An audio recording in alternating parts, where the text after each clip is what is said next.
And still on Tyre Nichols, people were on their knees in San Francisco for an event to demand for justice for Nichols and his family.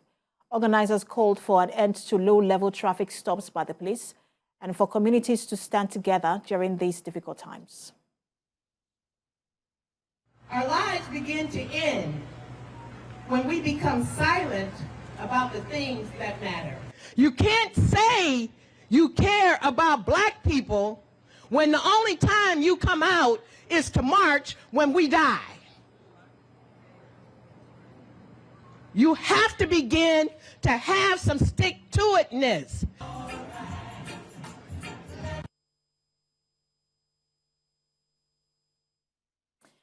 And for more on Tyre Nichols' killing, I have a global affairs analyst, Habib Salawu. He joins me via Zoom from the United States. Good to have you join us.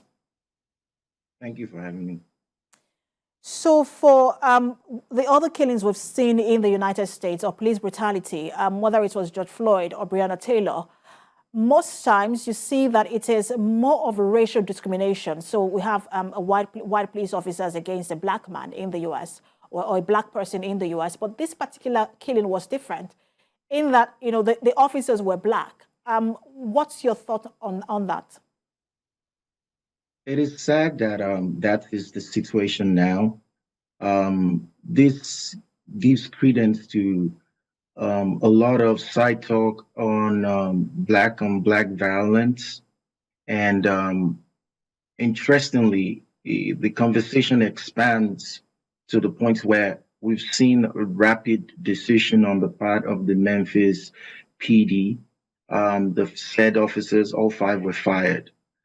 There are those who are arguing that if these officers were white, they probably would be on administrative leave as opposed to being fired. It does not take away the fact that a life has been lost, but it's sad, you know, considering that Black people are always at the receiving end of police brutality, that this is now happening, you know, to a Black man by Black police officers. So I think many people are still trying to contend with, you know, the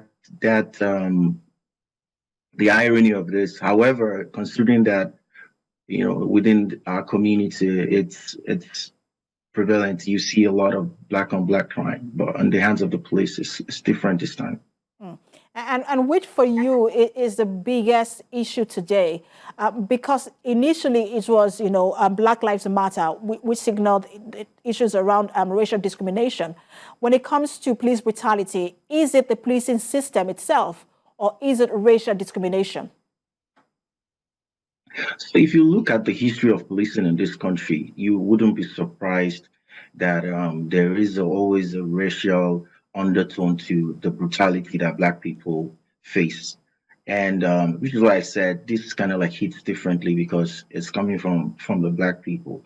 But we cannot deny the fact that most of the police brutality that we've seen, that we've experienced, those that have led to death in this country have been driven by, you know, racial undertones.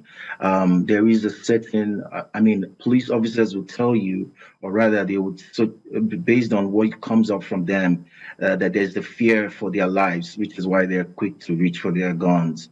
But it's a different approach when they stop a white person because they do not see any, they do not feel or sense any form of threat to their lives. It's not a tenable excuse because your actions can lead to the loss of life on the other part. However, I feel that when they're dealing with Black people, there's some sort of triggers that makes them, you know, exert the maximum force, leading to unnecessary death.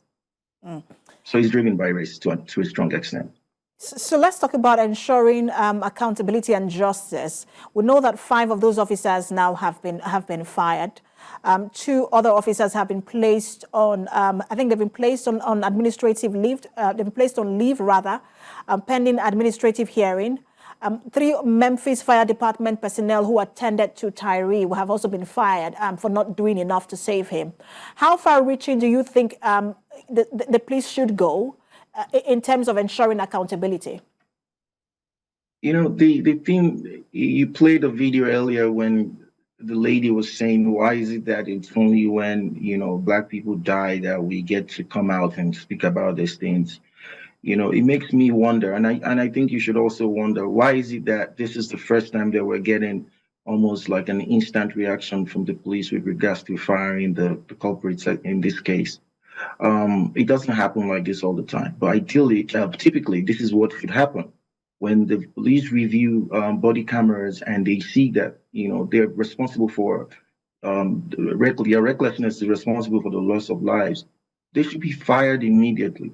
It does not have to go through the system the way I mean, look at how long the George Floyd trial went before Derek Chauvin was found guilty. In this case, these guys have been fired. That's the response that we deserve.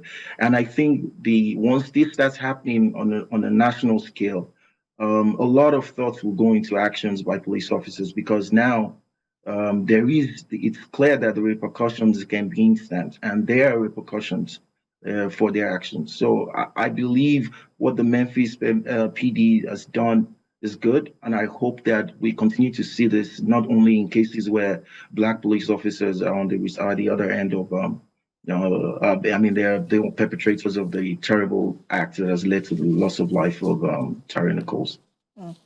Now we also found out, just found out that 4 out of the 5 officers who have now been fired were already had prior violation at work.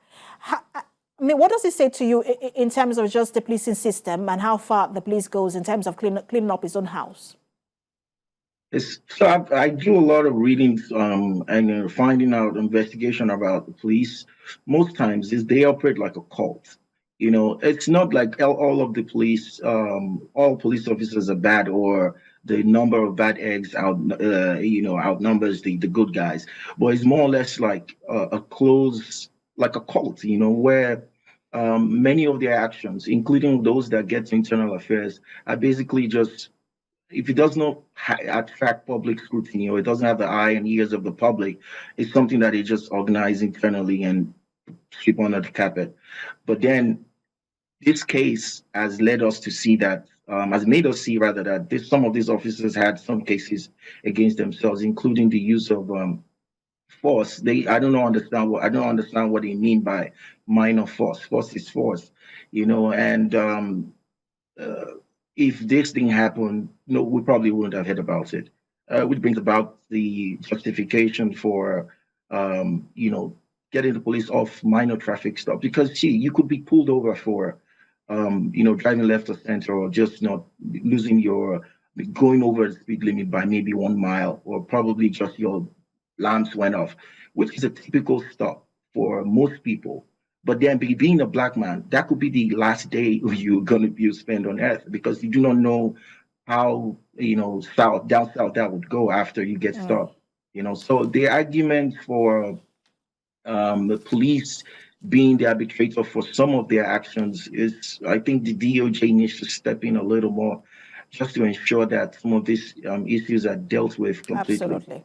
And I think the sad part of this is that even with all the conversation or protest, we cannot say that this is going to be the last incident that will be reported. Thank you so much for talking to us, Global Affairs Analyst Habib Salau. Thank you.